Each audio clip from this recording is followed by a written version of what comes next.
નમસ્કાર દોસ્તો, સ્વાગત છે આપ સર્વનું તમારી પોતાની YouTube channel ocean coaching classes પર।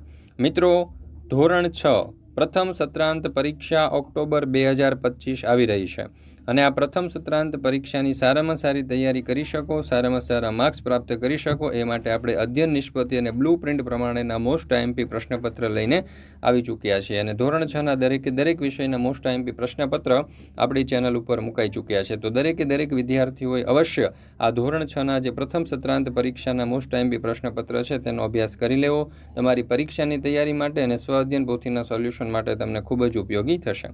ચાલો દોસ્તો, તો શરૂ કરીએ આપણે ધોરણ 6 વિષય ગુજરાતી પ્રથમ સત્રાંત પરીક્ષાનું 7/10/2025ને મંગળવારના રોજ જે ગુજરાતી વિષયનું પ્રશ્નપત્ર 80 ગુણનું લેવાનું છે તેનું સચોટ અને સંપૂર્ણ સોલ્યુશન। એમાં પ્રશ્ન નંબર 1, આપેલા પ્રશ્નોના 2 વાક્યમાં જવાબ લખો। કુલ 12 માર્ક્સનો પ્રશ્ન છે, 6 પ્રશ્નો આપેલા છે। પહેલો સવાલ, એવા કયા જીવજંતુઓ છે જે તમને ચોમાસામાં જ જોવા મળે છે? તો ઉત્તર, અળસિયું, દેડકો, કાનખજૂરો, ભરવાડ, કીડી, મકોડો, માખી, ઈયળ, તીતી, ઘોડો, મચ્છર વગેરે જેવા જીવજંતુઓ ચોમાસામાં જોવા મળે છે। બીજો સવાલ, કબૂતરીએ હાથીની સજા માફ ન કરાવી હોત તો? ઉત્તર, કબૂતરીએ હાથીની સજા માફ ન કરાવી હોત તો હાથીએ વેરાન પટમાં રખડીને પોતે કરેલા પાપની સજા ભોગવી રહ્યો હોત। એકલતા અને પૂરતા ખોરાકના અભાવે તે બીમાર પડીને મરી ગયો હોત। ત્રીજો સવાલ, ગરવી ગુજરાત એટલે શું? તો ગુજરાતની પરંપરા, સંસ્કૃતિ, ઇતિહાસ, ધીરજવાન મહાનુભાવો, સાહિત્ય, કલા, ઉદ્યોગ, કૃષિ અને કુદરતી સૌંદર્યને લઈને ગુજરાત પ્રત્યેનો ગૌરવ દર્શાવવા માટે ગરવી ગુજરાત કહેવાય છે। ચોથો સવાલ, ઝવેરચંદ મેઘાણી પોતાને પહાડનું બાળક કેમ માનતા હતા? તો ઉત્તર, ઝવેરચંદ પહાડ અને પથ્થરો વચ્ચે ઉછર્યા। જમાદાર પિતાની બદલીઓ ડુંગરાળ પ્રદેશોમાં થતી એટલે એમને ખેતર, પાદર, નદી, પર્વત સાથે દોસ્તી થતી રહી। પહાડ ભેદતી નદીઓ, એના ઊંડા ધરા અને એની ડુંગરની બખોલો તેમના બાળપણના સંગી હતા, તેથી ઝવેરચંદ પોતાને પહાડનું બાળક માનતા। પાંચમો સવાલ, છોટુની જગ્યાએ તમે હોત તો તમે શું કર્યું હોત? ઉત્તર, છોટુની જગ્યાએ હું હોત તો નિયંત્રણ બોર્ડની પેનલ ઉપરનું લાલ બટન દબાવવાનું સાહસ કરત નહીં। યાનમાંથી નીકળેલો હાથ લાંબો થઈ ગયા પછી શું કરે છે તેનું શાંતિથી નિરીક્ષણ કરત। છઠ્ઠું, ટોમી કૂતરો સરઘસમાં જોખમ અંગે બધા પ્રાણીઓને શું કહે છે? ઉત્તર, ટોમી કૂતરો બધા પ્રાણીઓને કહે છે, જો સરઘસમાં ભસીશ અને આપણને જોખમ હશે તો હું 2 વાર ભોં અને જો કશું જોખમ નહીં હોય તો માત્ર પૂંછડું હલાવીશ। ત્યાર પછી છે પ્રશ્ન નંબર 2, આપેલી કાવ્ય પંક્તિઓનો વિચાર વિસ્તાર કરો જેના કુલ 6 માર્ક્સ છે।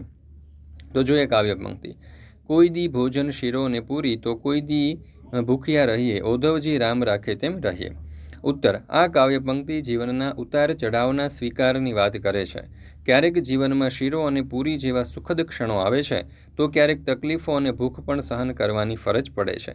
ઓધવજી રામ રાખે તેમ કહીએ, આનો અર્થ છે કે સુખ, દુઃખ, સંપત્તિ, તંગી આ બધું ભગવાનની ઈચ્છા પ્રમાણે છે અને આપણે એ પરિસ્થિતિઓને શાંતિથી સ્વીકારવી જોઈએ। મિત્રો, આપણે આગળ વધીએ એના પહેલાં તમારા માટે ખાસ મહત્ત્વની સૂચના છે કે ધોરણ 3થી 8ની પ્રથમ સત્રાંત પરીક્ષા 2025 માટે ખાસ ઉપયોગી એવા મોસ્ટ આઈએમપી પ્રશ્નપત્ર અને એ પ્રશ્નપત્રના સોલ્યુશન, એ પણ અધ્યયન નિષ્પત્તિ અને બ્લુ પ્રિન્ટ મુજબ તૈયાર કરેલા પ્રશ્નપત્ર રેડી ટુ પ્રિન્ટ ફોર્મની અંદર તમે મેળવી શકશો। અને આ જે પ્રશ્નપત્ર છે એ તમે તમારી પરીક્ષાની તૈયારી માટે અને પરીક્ષાના જે સારામાં સારા ગુણ મેળવવા માટે પ્રથમ સત્રાંત માટે તમને ખૂબ જ ઉપયોગી થશે। તો દરેક વિદ્યાર્થીઓ, વાલીઓ અને શિક્ષક મિત્રોએ અવશ્ય આ જે પ્રથમ સત્રાંત પરીક્ષા 2025 છે તેના મોસ્ટ આઈએમપી પ્રશ્નપત્રો જે છે તેનો અભ્યાસ કરી લેવો અને તેની PDF મેળવી લેવી। ચાલો, ત્યાર પછી છે બીજી કાવ્ય પંક્તિ, તું તરણાનો તારણહારો, ઝરણાનો તું નાદ, ફૂલની રંગ સુગંધે તારી છે સોગાદ। આ કાવ્ય પંક્તિ પ્રકૃતિના સૌંદર્યને દર્શાવે છે। તું તરણાનો તારણહારો માં પ્રકૃતિને માર્ગદર્શક તરીકે પ્રસ્તુત કરવામાં આવ્યું છે અને ઝરણાનો તું નાદમાં ઝરણાના મીઠા અવાજને દર્શાવવામાં આવ્યો છે। ફૂલની રંગ સુગંધેમાં ફૂલોની સૌંદર્ય અને સુગંધને દર્શાવવા માટે સોગાદ તરીકે દર્શાવવામાં આવ્યું છે। એમ પ્રકૃતિ આપણા માટે સુખ અને શાંતિ લાવે છે। પ્રશ્ન નંબર 3 નીચે આપેલા શબ્દ સમૂહ માટે એક શબ્દ આપો જેના કુલ 5 માર્ક્સ છે। પહેલું, ઢોલ જેવું વાદ્ય તો પડઘમ। બીજું, રાત્રે તીણા અવાજથી બોલતું જીવડું તો તમરા। ત્રીજું, ગિરિને ધારણ કરનાર તો ગિરિધર। ચોથું, વાદળાની ગર્જના અને વીજળી તો ગાજવીજ। પાંચમું, ઝટ ન ઉકેલી શકે એવો પ્રશ્ન તો કોયડો। ત્યાર પછી છે લીટી દોરેલા શબ્દોનો સમાનાર્થી શબ્દ આપી અને વાક્ય ફરીથી લખો, જેના કુલ 5 માર્ક છે. પહેલું, માધવ મોરલી વગાડે છે, તો મોરલી એટલે કે બંસરી. અહીંયા જવાબ આવશે, સુમિત શાંતિ મેળવવા બાગમાં જઈને બંસરી વગાડતો હતો. બીજું, પાપક ભીખુ તો પરેશાન થઈ ગયો, તો પરેશાન એટલે કે મૂંઝવણ. તો વાક્ય આવશે, રીતાને પરીક્ષામાં ઘણી મૂંઝવણનો સામનો કરવો પડ્યો. પૂજા ચતુર છોકરી છે, તો ચતુર એટલે કે હોશિયાર. વાક્ય આવશે, મયંક બહુ હોશિયાર છે, તે દરેક સમસ્યાનો ઉકેલ ઝડપી રીતે શોધી લેશે. મેઘનું સ્વાગત દિવસ રાત થઈ રહ્યું છે, તો મેઘનું એટલે કે વરસાદ. તો સાંજ પડતા જ ભારે વરસાદ શરૂ થયો અને બધે ઠંડક પ્રસરી ગઈ. પાંચમું, શું કહળ સંઘના બાપુ ગુજરી ગયા, તો ગુજરી એટલે કે મૃત્યુ. તો જવાબ આવશે, શિવુબાના અવસાન પછી તેના પરિવાર નોંધારો બની ગયો. ત્યાર પછી છે પ્રશ્ન નંબર 4, માંગ્યા મુજબ જવાબ આપો, જેના કુલ 5 માર્ક છે. અહીંયા કહ્યું છે કે નીચે આપેલી સંજ્ઞાઓનું આપેલા કોષ્ટકમાં વર્ગીકરણ કરો. મિત્રો, આ વિડીયો પસંદ આવે તો લાઇક કરવાનું, તમારા મિત્રો સાથે શેર કરવાનું અને આપણી આ ચેનલને સબસ્ક્રાઇબ કરવાનું ભૂલશો નહીં. ચાલો જો, ગાંધીજી, દુઃખ, ટોળું, નદી અને ઘી જેવા શબ્દો આપણને આપેલા છે. તો એમાં વ્યક્તિવાચકમાં આવશે ગાંધીજી, જાતિવાચકમાં નદી, સમૂહવાચકમાં ટોળું, ભાવવાચકમાં દુઃખ અને દ્રવ્યવાચકમાં ઘી. બ, કૌંસમાં આપેલા ક્રિયા વિશેષણનો ઉપયોગ કરી અને ખાલી જગ્યા પૂરો, જેના કુલ 5 માર્ક છે. તો રડતા રડતા, ઝડપથી, ઘસી ઘસીને, મોટેથી અને ધરાઈને. પહેલું, મામીએ લાપસી રાંધી છે, હું ખાલી જગ્યા જમીશ, તો ધરાઈને. બીજું, હાથમાં રંગ લાગી ગયો છે, હું ખાલી જગ્યા ધોઈશ, તો ઘસી ઘસીને. ત્રીજું, નાના છોકરા તો રમતા રમતા લડી પડે ને ખાલી જગ્યા હસી પડે, તો રડતા રડતા. ચોથું, મેં દોડની હરીફાઈમાં ભાગ લીધો છે, હું ખાલી જગ્યા દોડીશ, તો ઝડપથી. મંજુલા મારાથી દૂર છે, તેને બોલાવવા હું ખાલી જગ્યા બૂમ પાડીશ, તો મોટેથી. ક, ખોટો વિકલ્પ છેકી અને સાચું વાક્ય બનાવો, જેના કુલ 5 માર્ક છે. પહેલું, ઘણીવાર લોકોની સુવિધાને બદલે વ્યવસ્થાની જાળવણીને વધારે મહત્વ આપવામાં આવે છે, લેવાની જગ્યાએ આપવામાં, એટલે લેવા ઉપર છેકો. યાજ્ઞવલ્ક્ય ઋષિએ યજ્ઞકુંડ તૈયાર થયો કે કર્યો, તો કર્યો એટલે થયો ઉપર છેકો. ત્રીજું, હડપ્પીય પ્રજાની કલા કારીગરી એમના રમકડામાં દેખાય છે કે છુપાય છે, તો દેખાય છે એટલે છુપાય છે ઉપર છેકો.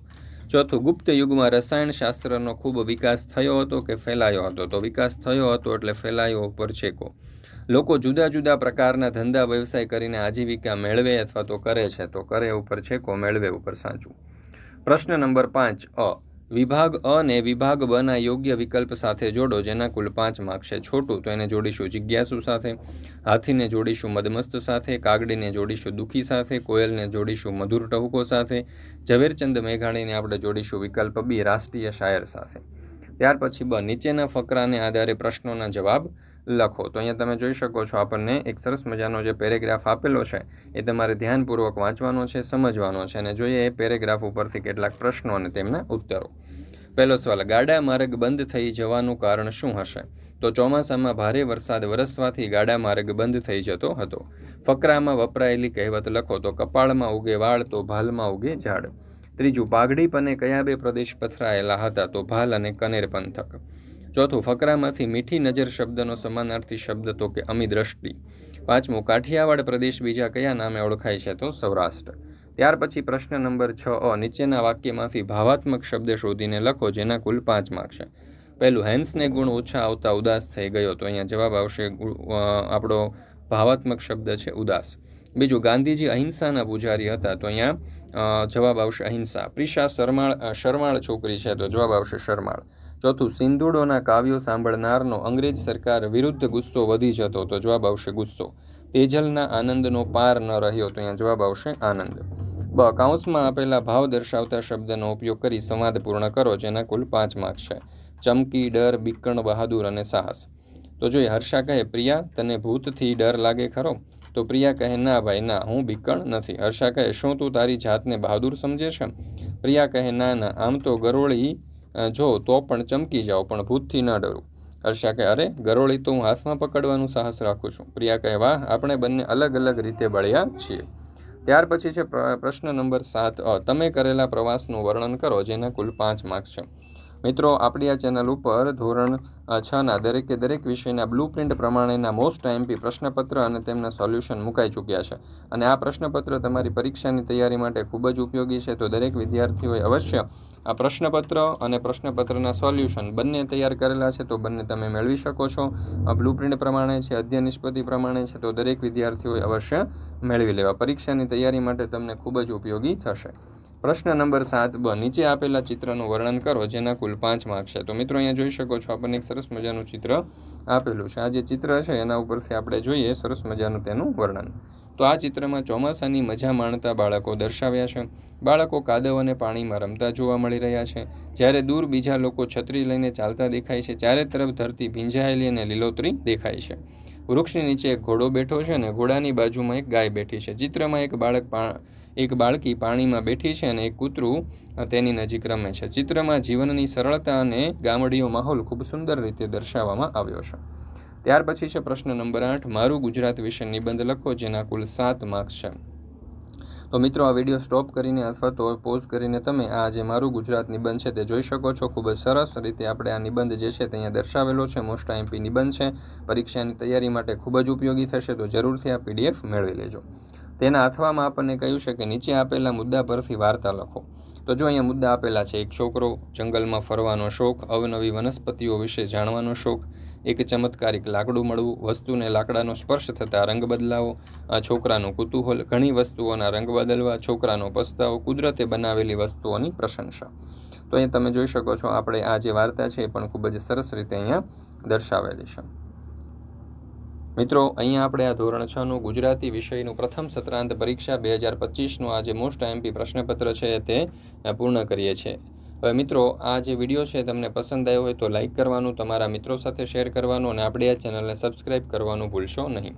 આપણી આ ચેનલ ઉપર ધોરણ 6ના દરેક વિષયના જે પ્રથમ સત્રાંત પરીક્ષા છે તેના મોસ્ટ આઈએમપી પ્રશ્નપત્ર બ્લુ પ્રિન્ટ અને અધ્યયન નિષ્પત્તિના આધારે તૈયાર કરેલા છે તે મુકાઈ ચૂક્યા છે. તો PDF અને તેની PDF જે છે તે અવશ્ય મેળવી લેજો જેથી કરીને તમે સારામાં સારી રીતે તૈયારી કરી શકો અને પરીક્ષામાં સારામાં સારા ગુણ પ્રાપ્ત કરી શકો.